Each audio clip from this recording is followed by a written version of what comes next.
Estamos começando mais um Tchadeteado, esse episódio especial com o apoio de quem? Ambipar. Aí sim. Gazão, Tamo de volta. último episódio do Tchadeteado, temporada 2024. Não só do Tchadeteado, como do Stock Pickers. Exato, acabou o ano. E olha que a gente recebeu muita gente importante esse ano, hein? Que anozinho, hein, meu? Que- Credo. Nossa. Nossa, que anozinho azedo, meu. Horroroso. Tu vai falar que foi bom. Não, assim, pro podcast foi bom, mas pro Pro mercado podcast foi o foi. quê? Azedo. Na última temporada a gente fez quanto de audiência lá no YouTube? Era 9 milhões, 8 milhões e meio, não foi isso? Que dá o mesmo que o Stock Picker somado inteiro desde o início? Desde o início, é foi verdade. bom. Em 3, 4 meses a gente Pro fez Stock Pickers. pro Stock Pickers. Pro resto inteiro, Foi como? uma merda. Nossa, que desastre. Anozinho azedo, meu. Que desastre. E vai Pois ser é. melhor ano que vem? A única coisa que eu posso esperar é isso. Mas teoricamente falando, a gente pegar a teoria, tá falando que fudeu. Quando você abre o livro do Friedman, Melhor você pega- nem abrir, irmão. É. Filho, nem leia. Não É. leia. fudeu com PH. Com pé. Mas, antes de acabar o ano e antes de falar dos problemas do ano que vem, ou podemos falar nesse episódio também, vamos fazer falar um sobre Tchadeteado tudo. com um cara que esteve conosco aqui no Stock Pickers e que fez muito sucesso. Não só pelo estilo ser muito diferente também, mas a história ser diferente da média das pessoas que a gente acaba recebendo aqui. E a Ele se performance destaca- também. Com certeza. É o gráfico do mais retorno mais absurdo que tem. Exato. Se eu tivesse um fundo, eu ia fazer a mesma coisa, irmão. O negócio é high vol, não vê que esse negócio de...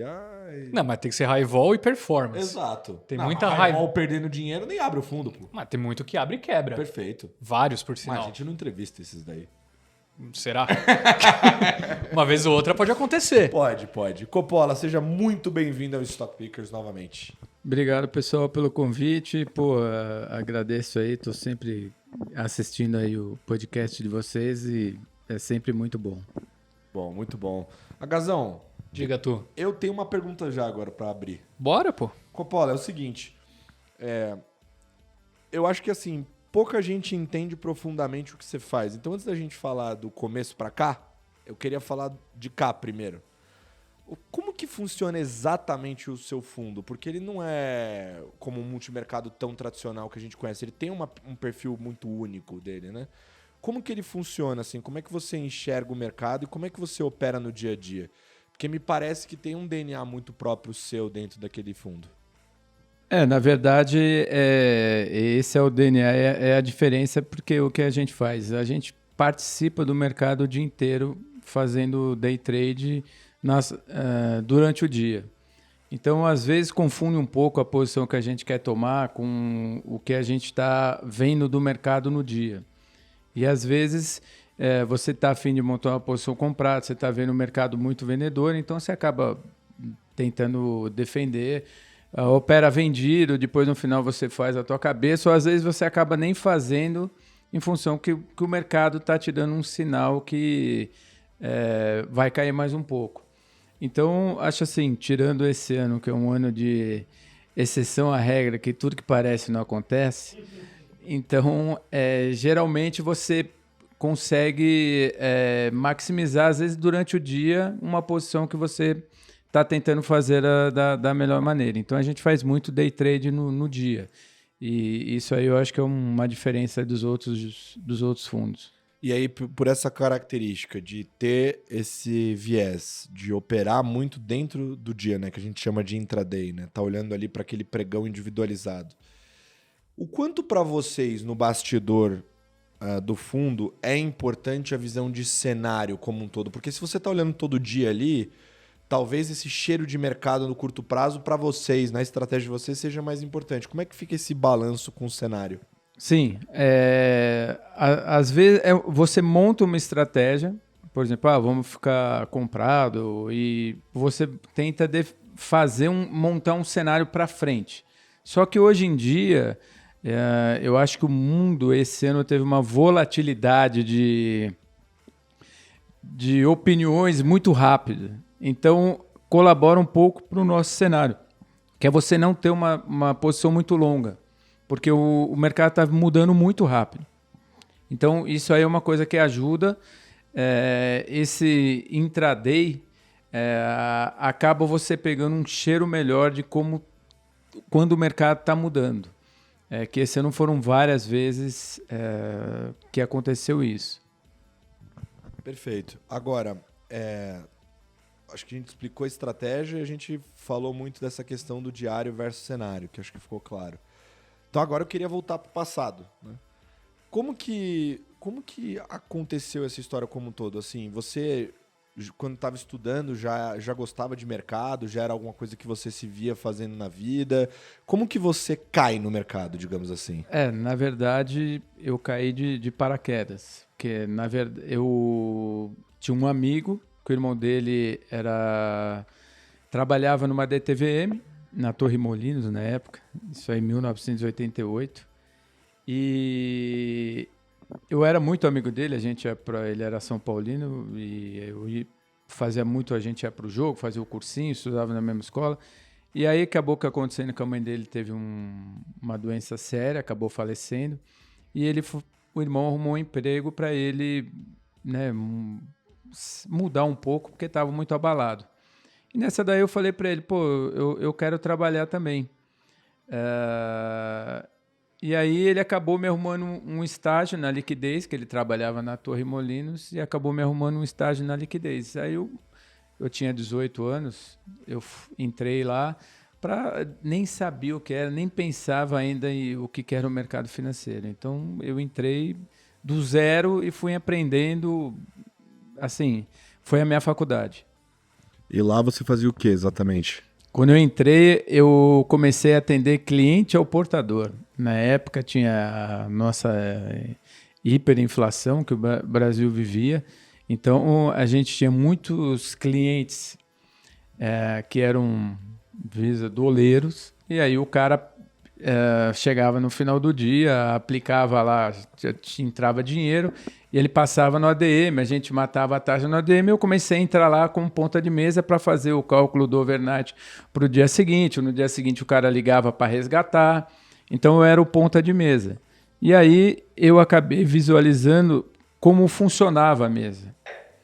Eu acho que essa foi a grande coisa. Então, que tinha alguns produtos que um ligava para o outro para oferecer. Então, acabei aprendendo como funcionava o mercado e como as pessoas ganhavam dinheiro e eram remuneradas. Isso aí me chamou muita atenção, apesar de eu ter ficado lá tipo 2 anos ganhando estagiário, salário mínimo para aprender, mas eu vislumbrei ali uma coisa que, se você entendesse e fosse capaz, você tinha possibilidade de ganhar dinheiro.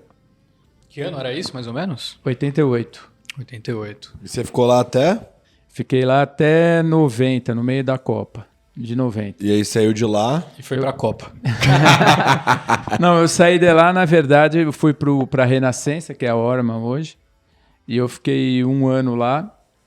E ali eu comecei realmente a sentir o que era o mercado financeiro, porque eu saí de lá com um salário normal e eu fui contratado por 2, 3 vezes o salário que eu ganhava lá, mais comissão.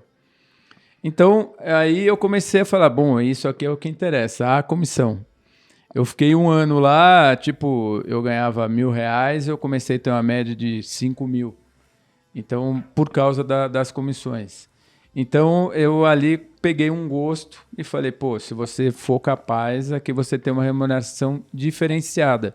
Então, eu jamais procurei outro trabalho. Eu fiz administração com habilitação em comércio exterior. Eu nunca tentei fazer outra coisa na área, que eu vislumbrei que ali era um...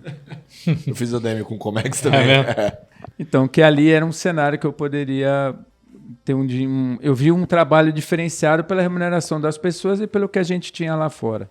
E aí você ficou 1 ano lá que era a Orman antiga, né? Isso. E aí você saiu de lá? E aí eu saí de lá porque eu acabei, quando eu entrei na Orman, os caras, o Valdir na época, falou, olha, eu vou te dar uma relação dos bancos que a gente não trabalha.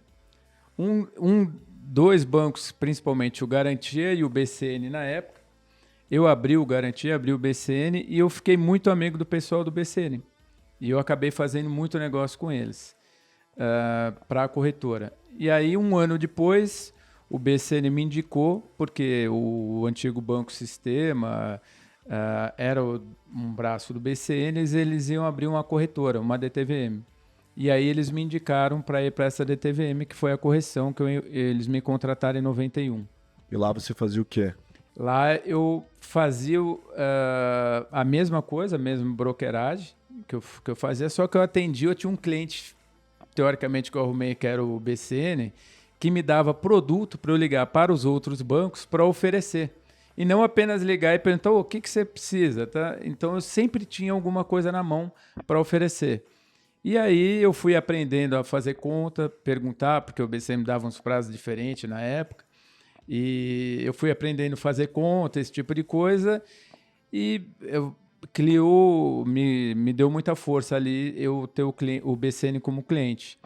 E eu fiquei de 91 até 97 na correção. E a principal mudança foi que em 94, acho que abriu a BMF. E o meu chefe chegou e falou o seguinte, agora você vai também aprender a operar isso aqui.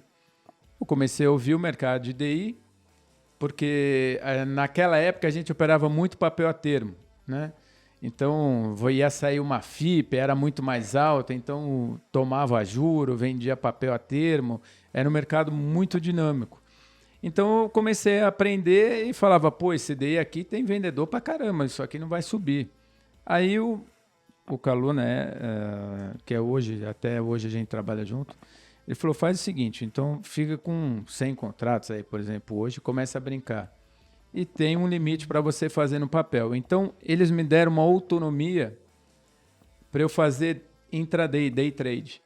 E isso aí eu consegui fazer dinheiro que, teoricamente, sem ser de brokeragem, que era um plus a mais que a corretora não tinha.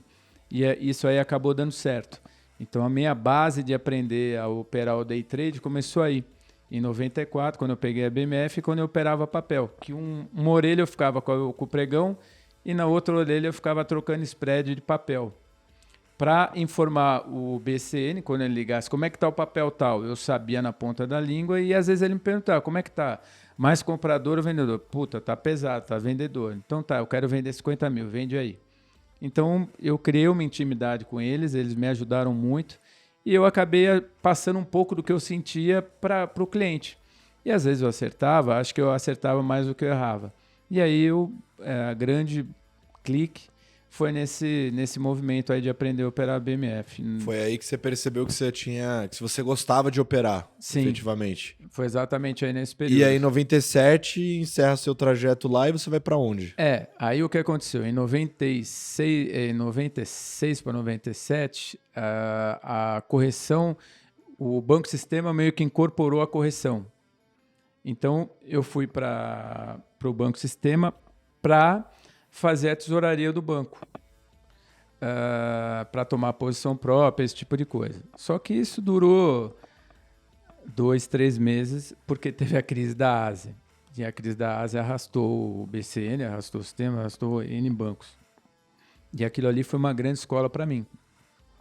Foi ali que eu aprendi. Juro longo no Brasil você não dá, juro é feito para tomar. E quando você aposta contra, você ganha um infinito. Porque não tem o mercado, quando perde parâmetro, não tem preço. E quando você aposta a favor, geralmente tem o piso, você sabe quanto você vai ganhar, o teu ganho é limitado. E quando vem a tempestade, a perda é infinita. Então aquilo ali me deu muita bagagem pro meu dia a dia. Então vou contar um caso aqui para vocês. No dia da desvalorização cambial na Ásia, o mercado começou a ter problema na Tailândia, mudou a banda, abriu a banda, que né, a gente tinha câmbio fixo e todo mundo vendia o dólar, porque o juro era 20%, você ganhava o carrego. Só quando mudou, foi numa quinta, na sexta também piorou lá o câmbio. No Brasil, aqui na segunda-feira, o dólar abriu com desvalorização no teto, tipo 7%. E a gente estava vendido em dólar. Teoricamente, o banco quebrou. Aí recebeu a ordem, tem que zerar a posição. Beleza, vamos zerar. Conclusão, no meio do dia, Depois, às 10, 11 horas, o Banco Central, que tinha um horário, acho que 2 horas também do Fed, o Fed atuou, deu liquidez para o mercado, o Banco Central atuou, deu liquidez aqui. O que aconteceu no final do dia? A desvalorização que abriu com 7, terminou com 0. Então, isso aí foi outra lição que eu aprendi. Quando tem uma tempestade dessa, não adianta... O pregão é muito longo. Então, se você tomar uma atitude num momento que você está na encruzilhada de você estopar toda a posição, se aconteceu o que aconteceu aí durante o dia, você não está mais vivo, você já morreu. Caramba, então nesse dia, se não tivesse feito nada, não teria dado cagada. Não nessa parte. Que loucura. Peraí. Uma pausa no Tchadateado, voltando aqui ao nosso estúdio do Stock Pickers tradicional, para trazer a mensagem do nosso patrocinador, a Ambipar, que é líder em soluções ambientais, oferecendo serviços inovadores que estão transformando o mercado, como, por exemplo, o Waste to Energy e a descarbonização. Na solução Waste to Energy, a Ambipar transforma resíduos em energia por meio de um processo que contribui para a redução das emissões de gases de efeito estufa, além de substituir o uso de combustíveis fósseis por fontes sustentáveis, beneficiando empresas e comunidades. Na área de descarbonização, a Ambipar auxilia empresas a reduzir suas emissões de carbono, aplicando tecnologias avançadas para a captura e utilização de CO2. Essa solução ajuda seus clientes a atingir metas de sustentabilidade, promovendo a transição para uma economia de baixo carbono e alinhando-se às práticas globais de redução de impacto ambiental. Com foco em inovação e tecnologia, a Ambipar lidera projetos que ajudam a preservar o meio ambiente e a melhorar os indicadores ESG dos seus clientes. Para saber mais, acesse ambipar.com.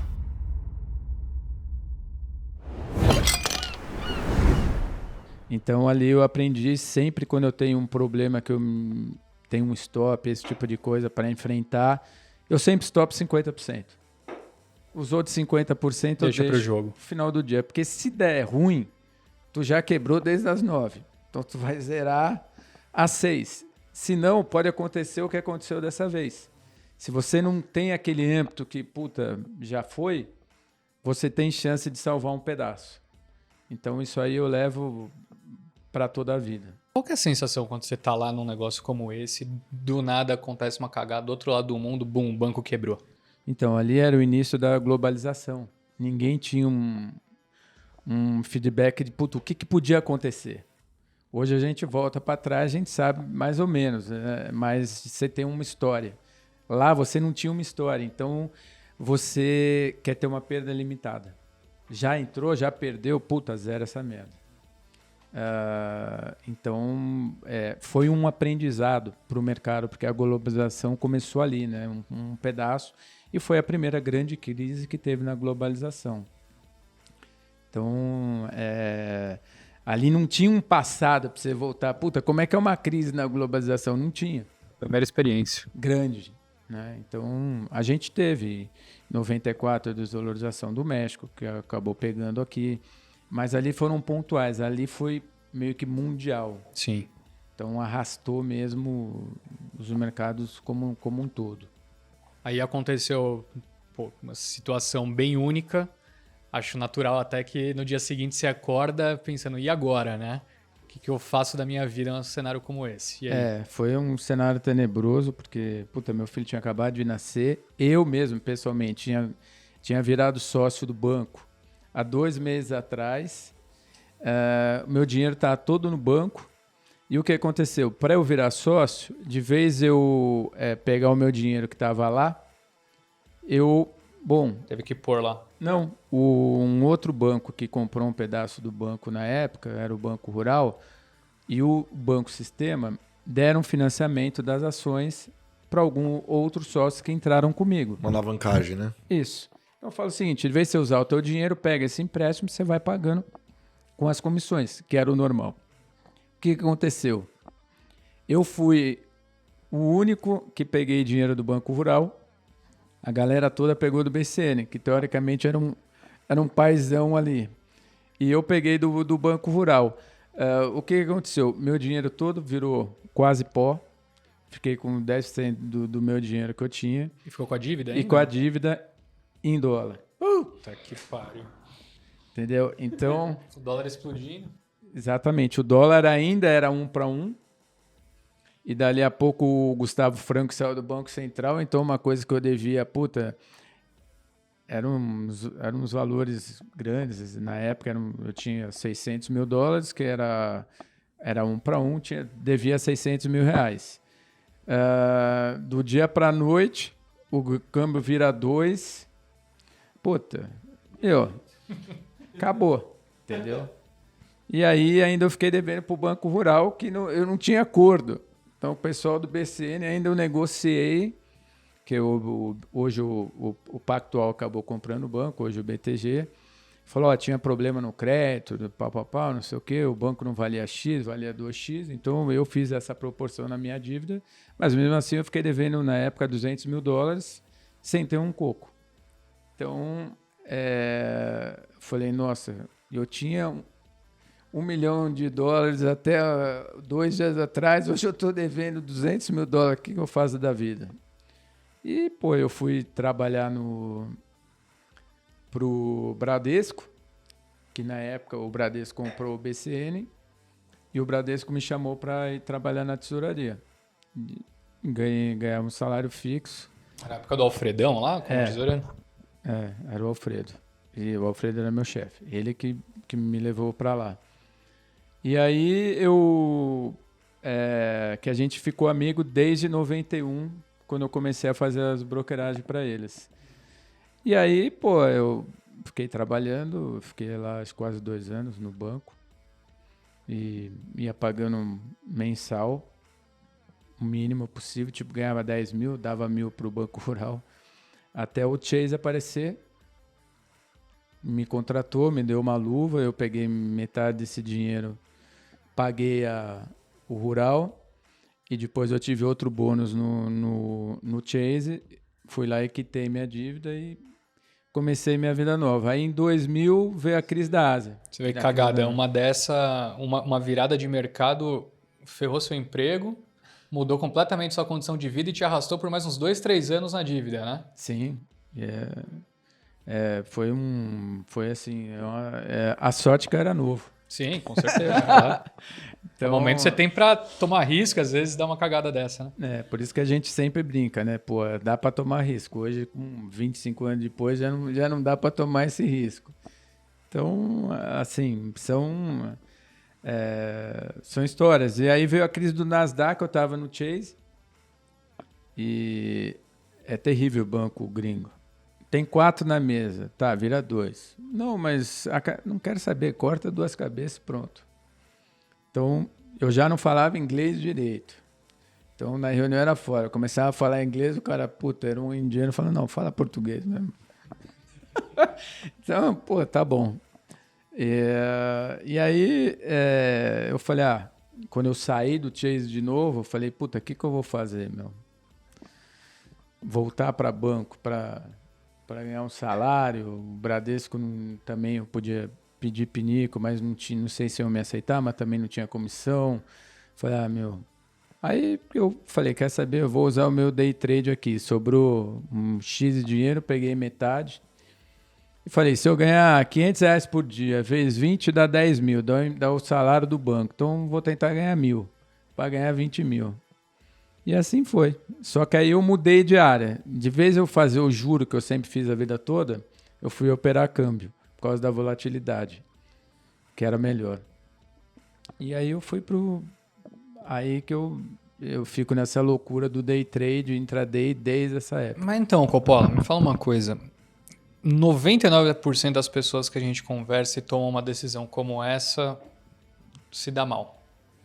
Eu não sei, pode ser que seja menos e as pessoas acabam aumentando, mas é um percentual alto das pessoas não conseguem essa meta de ganhar 500, ganhar R$1.000 por dia, nem a pau. Uma hora quebra a cara. Como você conseguiu fazer isso tão bem?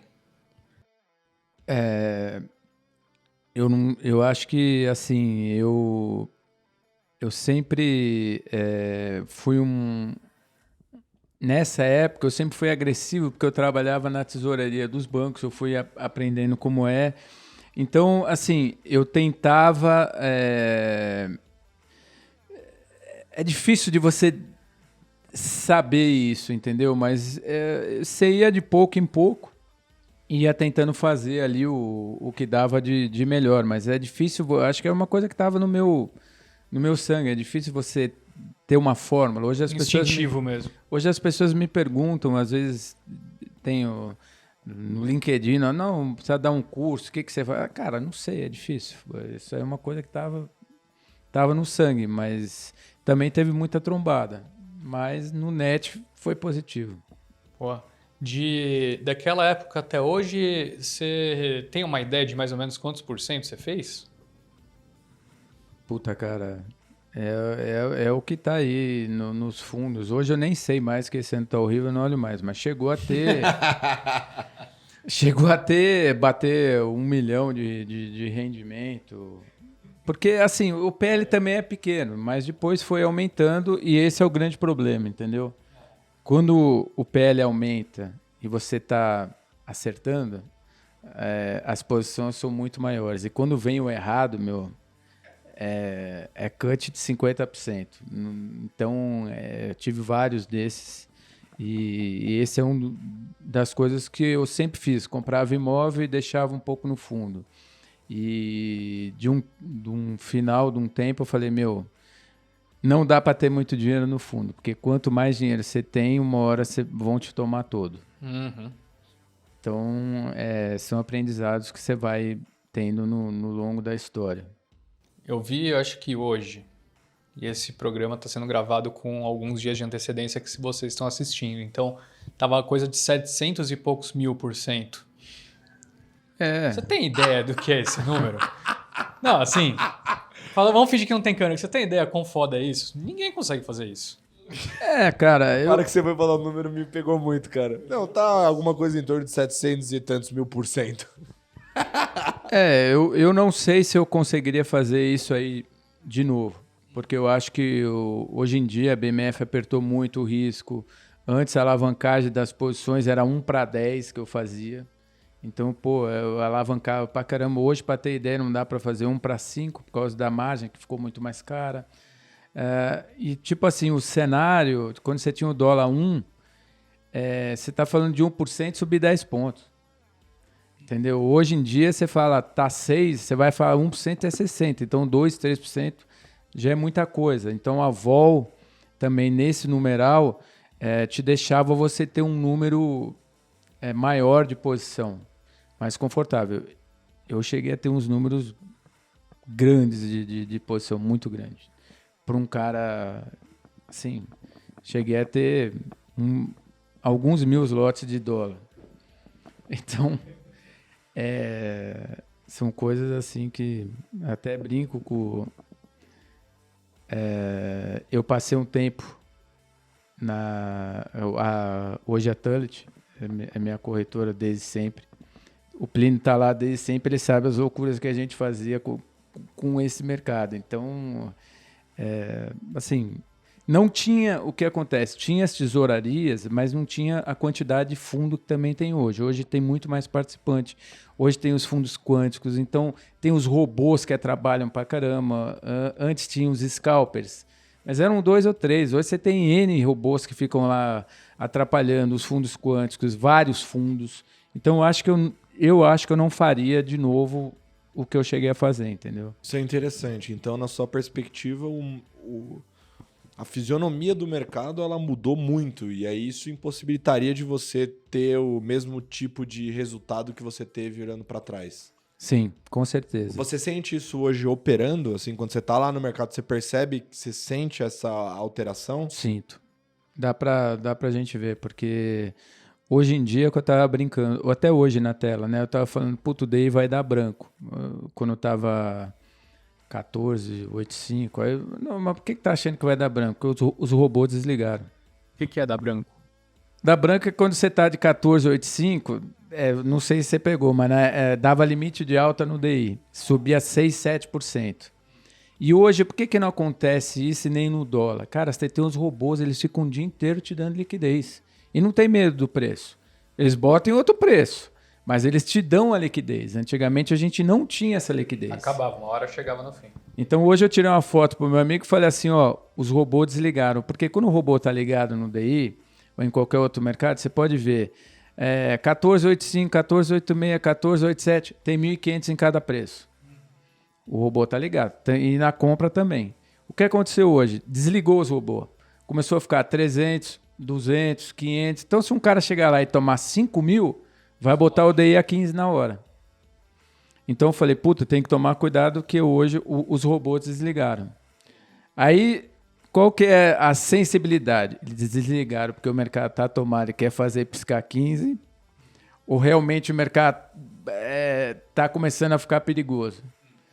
Então, na nossa época lá atrás, um dia que você pegasse o DI 27 abrindo 3%, o dólar subia 3% e a bolsa caía 3%. E hoje não acontece isso.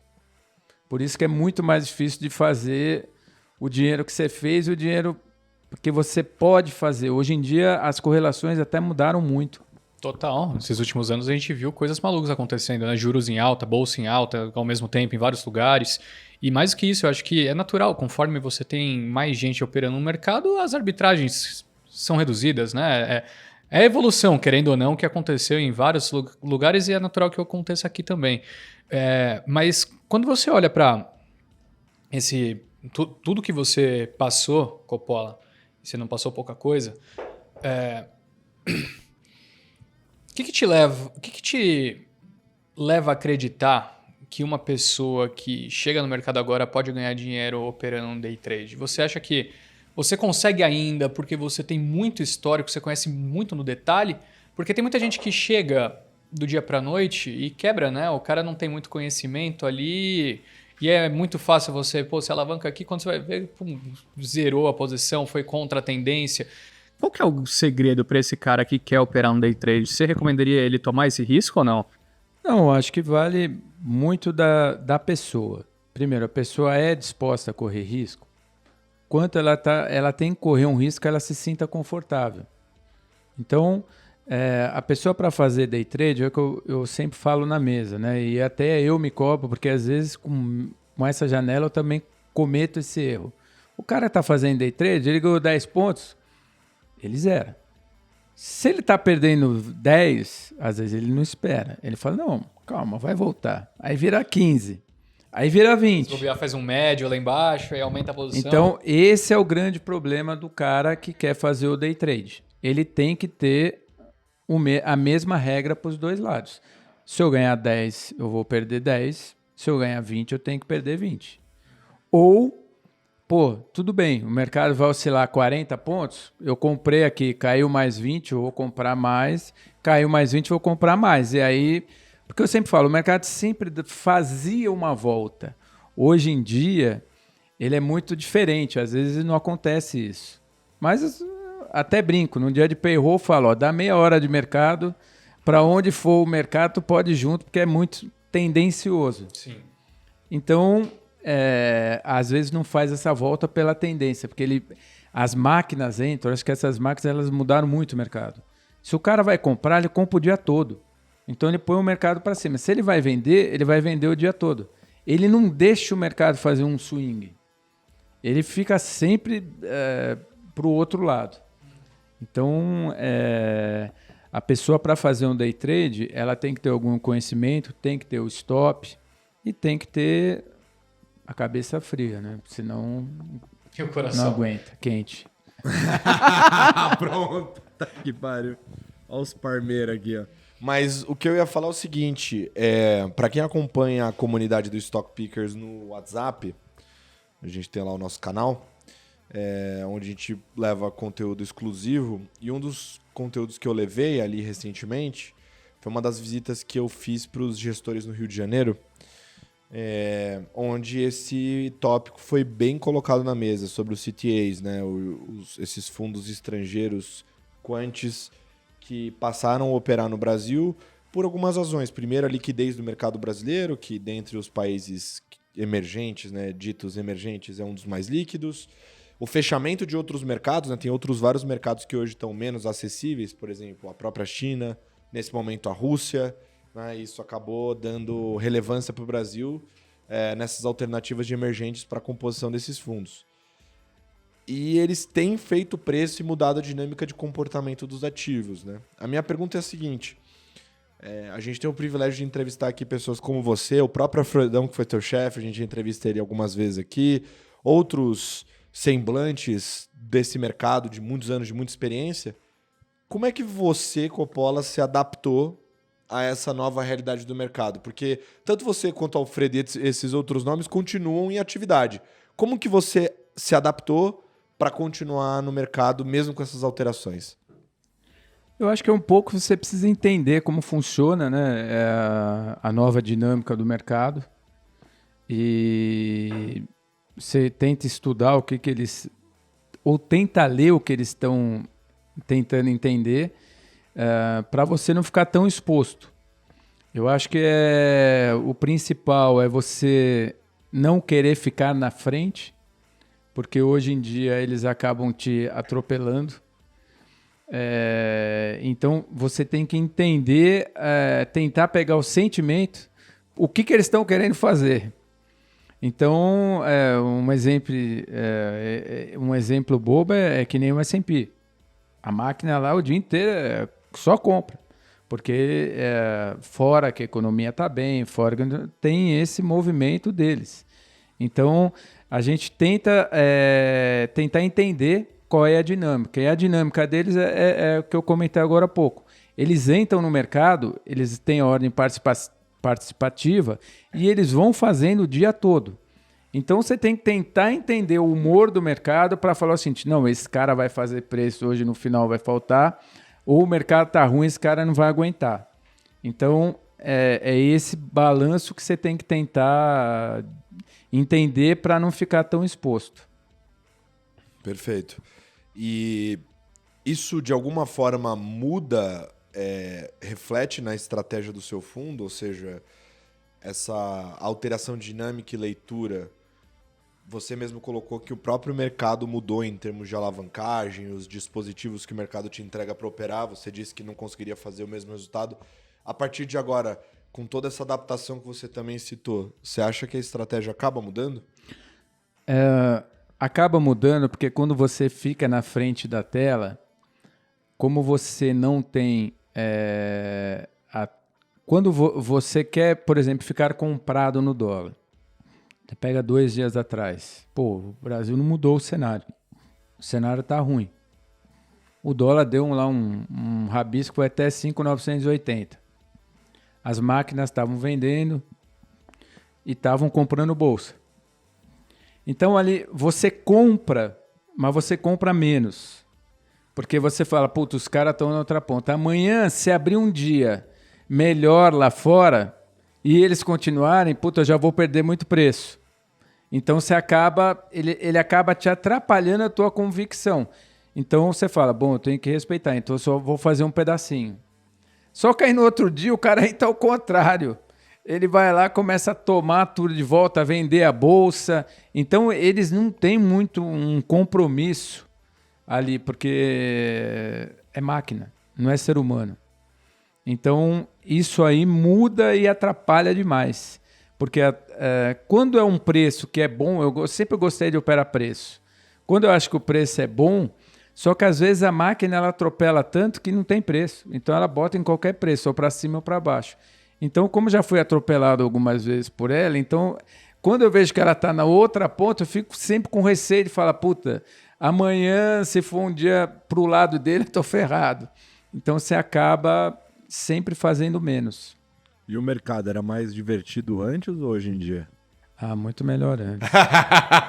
Porra, com o pregão ligado, era muito bom, cara. O cara ficava gritando, compro. Aí o operador falava assim, tá blefando. Tá blefando, então só vende pra ele.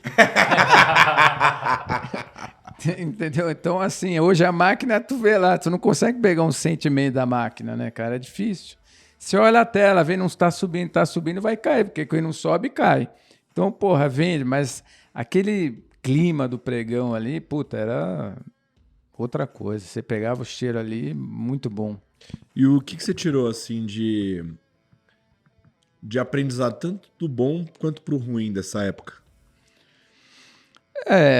Dessa época, assim, é o que eu brinco, né?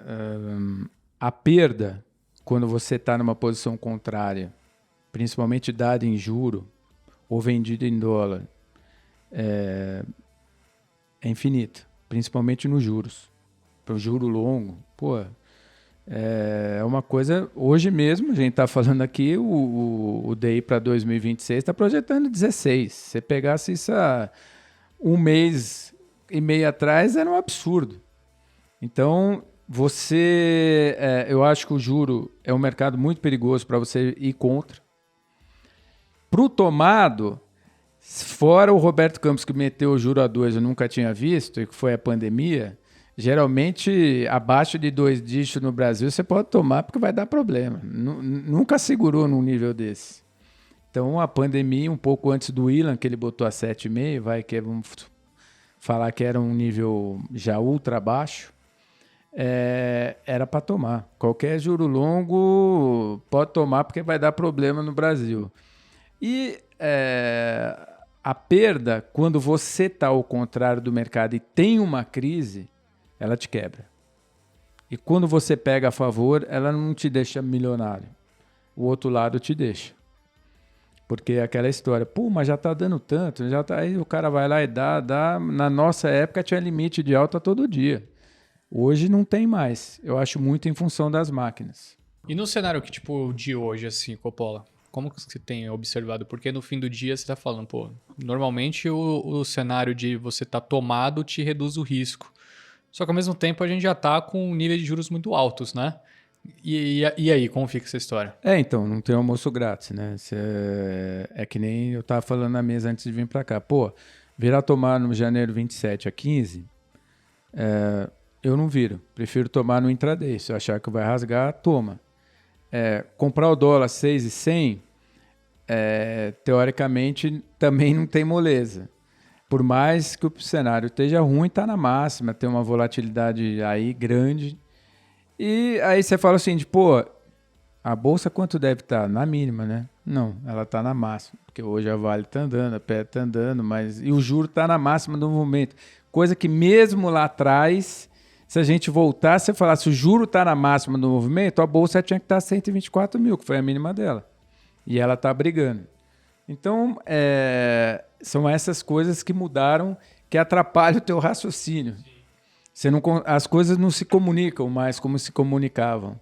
Então, o grande desafio é você tentar achar um meio termo nisso, entendeu? Sim. E perguntando agora um pouco da sua história de vida, Coppola, assim, você tem um retorno percentual absurdo. Assim, eu não me recordo de ter entrevistado alguém que tenha algo similar. Óbvio, se você não quiser falar em financeiro, vou super entender, mas qual foi o maior ganho que você já teve num dia, assim? Pode ser em termos percentuais, obviamente. Cara, a minha dúvida é, esse retorno foi construído muito no dia a dia, aos poucos, ou você deu algumas pancadas que mudaram completamente a tendência? Não, eu tive algumas apostas certeiras, que eu ganhei muito, e eu tive algumas perdas que me levaram muito também. Então, posso falar alguns exemplos. Por favor. Quando deu a crise de 2008, o dólar começou a andar aqui pra caramba. E na época, acho que, não me lembro, era o Meirelles, que era o presidente. E aí, vai ter que meter o juro lá na lua, porque o câmbio tá andando pra caramba, não sei o quê. Eu falei, isso aí tá com cara, 2008, crise de liquidez. Quando tem crise de liquidez, não adianta você botar o juro para lá que você vai enforcar, vai matar vai estrangular, já tá restritivo. Você tem que afrouxar e não apertar mais. Naquela época, eu tinha uma opção, um mês e meio para frente, eu comprei uma opção de queda de juro, que eu comprei a 10, 12, 15 reais. Isso daí, dali a 20 dias começou a mudar, eu cheguei a vender essa opção a 300. Porque 20 vezes. E o que aconteceu? A partir dessas operações é que surgiu o IDI tabelado. 128 e 100 com 200, que só ou ganha... Você vende a 20, você tem a perda máxima. O mercado aí viu o risco das opções. E para continuar o mercado, você acabou criando algumas travas que não tinha. Então, hoje é difícil você comprar uma opção para dar uma pancada, a não ser que você compre uma call de dólar, mas a call já é muito precificada, esse tipo de coisa. E as opções de juro é tudo limitado a 100 pontos, você já vai pagar 25, 30 para ganhar 70. Não tinha essa proporcionalidade de você dar uma porrada se você tivesse certo. Então, essa é uma das regras que mudou no mercado, que a BMS instituiu, que você acaba não tendo. E então, assim, essa daí foi uma operação bem bacana. Tipo, o rodopio quando o Tombini, o Manteiga também assumiu e falar que anunciou um pacote fiscal, o mercado já estava colocando na queda uma queda de 0,25. E aí o que acontece? O ganho de 25 foi para 70%, 80%. E a outra estava 10%, 15%. No dia do Copom, eu falei assim, bom, eu já ganhei X de dinheiro, vai que esse maluco dá meio. Então eu peguei lá 20%, 30% e comprei essa opção de 10, 12, de o cara dar meio. E ele foi lá e deu meio. Então também... 10 vezes. Teve algumas assim. E qual que é a sensação depois que você ganha uma dessa? Chega em casa, faz o quê? Ah, puta. Cara, é assim, eu sempre, eu tentei ser, nesse período todo, o cara mais frio do mundo. Porque eu sei que a gente que está sentado ali na mesa, que um dia também tem a conta para pagar. Você não vai ganhar todas. Então você comemora tudo, mas assim, no dia seguinte eu tô lá. Entendeu? Tem outro jogo. E isso aí que te deixa, às vezes, você ficar mais valente, com o caixa maior. Foi mais ou menos uma dessa de juro também, que quando o banco teve problema dado em juros, eu nunca mais virei dado em taxa de juros. Eu sempre faço via opção, porque eu sei quanto eu vou ganhar ou vou perder.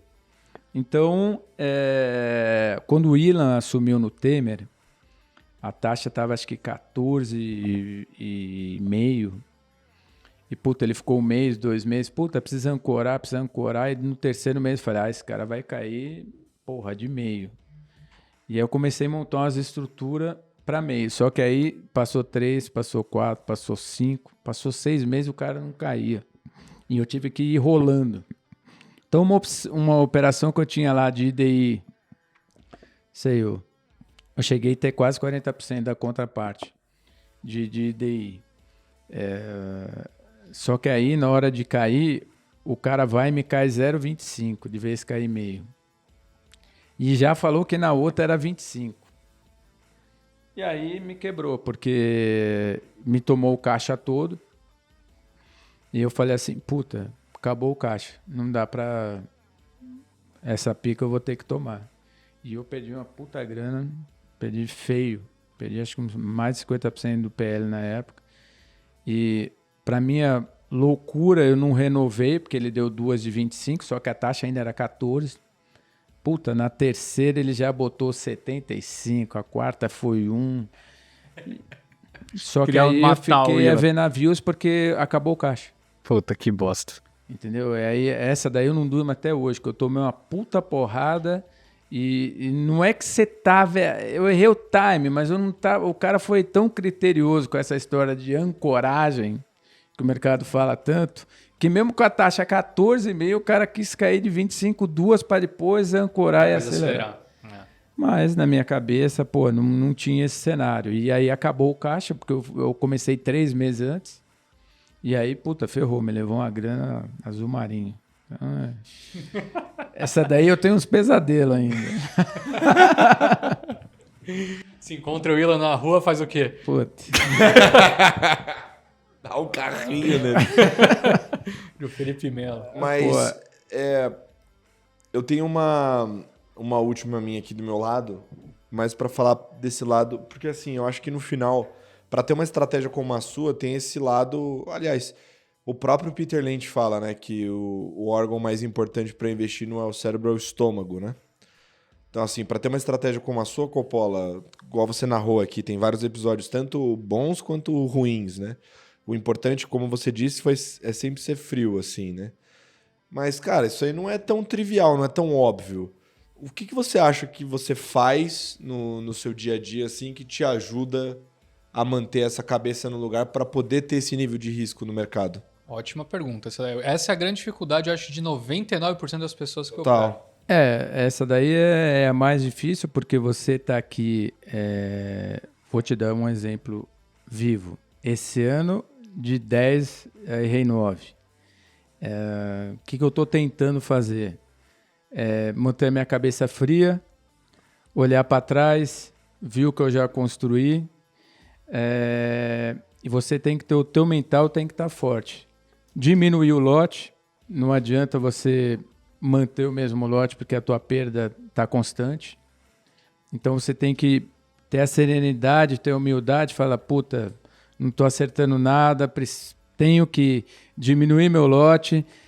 Você perde um pouco a confiança e isso aí é ruim e você tem que trabalhar o teu mental. Que é o seguinte, porra, cara, a frase até do Veiga, eu nunca fui o melhor e nunca vou ser o pior. Então você tenta achar um meio termo nesse caminho. E nesse momento que tá ruim, o teu mental fala muito alto. Então, eu tento correr, ouvir uma música, ver um filme. Tava vendo cena esses dias, é legal pra caramba. Bom, aquilo hein? lá te dá uma motivação. Então você tem que procurar uma motivação interna. Porque o gestor ou o trader, quando ele ganha, todo mundo ganha. Quando ele perde sozinho. Ele é o responsável. E isso aí, para você trabalhar, por exemplo, o fundo está ruim. Quem é o responsável? Sou eu. Eu que tomo as decisões todo dia. Quando o fundo está bom, claro, eu vou levar um mérito maior. Mas todo mundo está feliz, todo mundo está... Você externa a tua felicidade. E quando você perde, você interna essa perda sendo você o único responsável. Então você tem que trabalhar muito o teu mental, é difícil, não é uma coisa fácil, e aí que eu acho que é o diferencial. Nem todo mundo consegue ter um estômago e nem uma cabeça para tanto tempo de perda. Eu, esse ano, já às vezes falo, não, calma, cara, mantenha a cabeça, respira. Não é fácil você trabalhar isso aí, entendeu?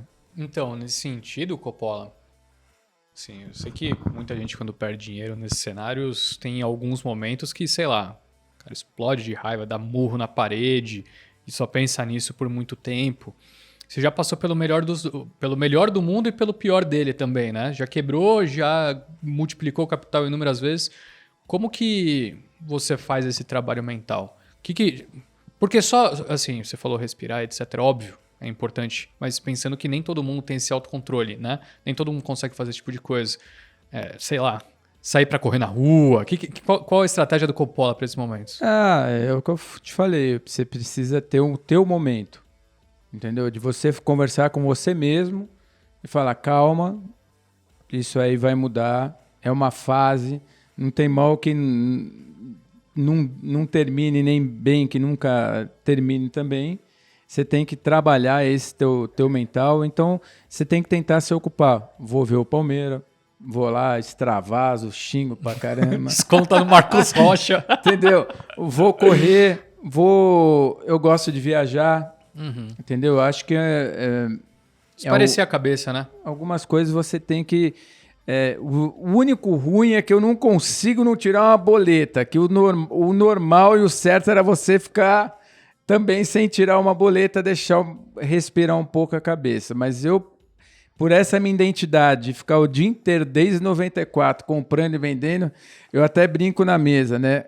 Quantos minutos vai demorar para tirar a primeira boleta do dia? Qual foi o último dia que você não operou? Dia que o mercado estava funcionando normalmente? Você recorda? Não lembro. Bom, antes de encerrar esse episódio aqui, a gente Sim. Tem um presente pro Coppola aqui, ó. Não tinha como, né? Natalino. Fechar o Qual ano é a como? Natalina? Tem que ter presente, pô. Pô, muito obrigado. Uma camiseta do nosso parceiro Shop Together, mais pra um você, episódio com a Coppola. gente. Camiseta da True Essential, algodão Pima. A linha de clássicos premium do Shop Together. Que tá fazendo uma febre aqui na Faria Lima e toda a região. Tá, a galera do condado usa A em galera peso. pira. Ela Olha lá, ó, Pô, que maravilha. obrigado aí. Tá aí o Camisetinha presente pra polo, ele, a True Essential, que é a algodão linha de Pima. premium. Pô, muito obrigado. Diferente. Linha premium de básicos do Shop Together. Lembrando que para você que nos acompanha aqui no Stock Pickers, tem cupom de desconto Stock Pickers 15 para 15% de desconto. E entrega em São Paulo, dependendo do horário que você pedir, no mesmo dia. E demais regiões, chega super rápido também. Super rápido. Mais de 450 marcas num hub para você escolher o melhor presente para você e para sua família. Todas as roupas, as marcas premium que você procurar, você vai encontrar no Shop Together. Não tem nenhuma que não esteja lá.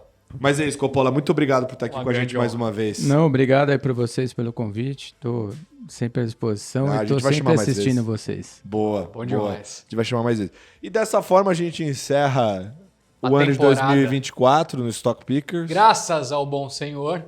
Foi difícil pra cacete. Ah, chega de perder dinheiro, tá louco. Puta que pariu. Pô, você trabalhar o ano inteiro pra perder dinheiro é sacanagem. Não, é só vara. Era só pra 2024, ficar vara. em casa. Sofazinho. Se ficasse Né? no sofazinho, tinha mais dinheiro que hoje. Se Dá bobear. pra você fazer uma rima. 2024, 4 letras. Vara. 4 letras. É isso aí, né? O Parmeira não te deu alegria também? Também não. Esse ano O foi... Corinthians só se salvou, é a única alegria. Mas também não é alegria, assim. Não. Vamos apagar esse ano, vamos pular? Vamos pular. Botafogo ganhando tudo, que porra é essa? Vamos Que pra tá acontecendo? 2025 a partir de Ô, agora. pulou? Não, mas brincadeiras à parte, queria agradecer todos vocês da nossa audiência que nos acompanharam ao longo desse ano. A gente bombou de audiência esse ano. Apesar dos pesares. Apesar dos pesares, graças ao trabalho dessa equipe maravilhosa que está aqui conosco. Nando Insta, nosso diretor Since Inception, como Quando fala você vai no aparecer? mercado. Aparece aí, Nando Insta. Ô, fala alguma não coisa quer aí. aparecer? Fala, manda um oi. Fala alguma coisa. É, Pelo amor ele é de tímido, Deus, ele. Pelo amor de Deus.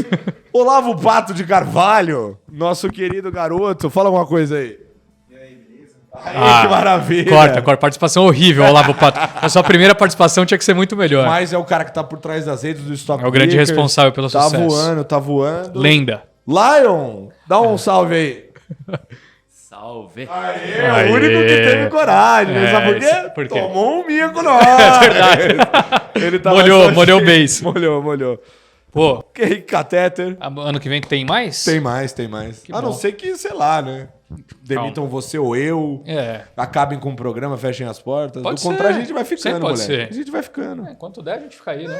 O povo brasileiro precisa de educação financeira, meu amigo. Já tá comprando cripto alavancada, triplo, E né? tá fazendo o quê? Ganhando dinheiro com isso. Tá mesmo. E a gente que estuda essa merda só se Ah, fuder. não, análise de fundamento. É Warren O Buffett. Buffett, né? O cara lá, Dogecoin É, vezes 10. é isso. Ah, eu tinha 10 mil reais, agora eu tenho 1 bilhão. 1 bilhão. O quê? Como assim? É. Pois é.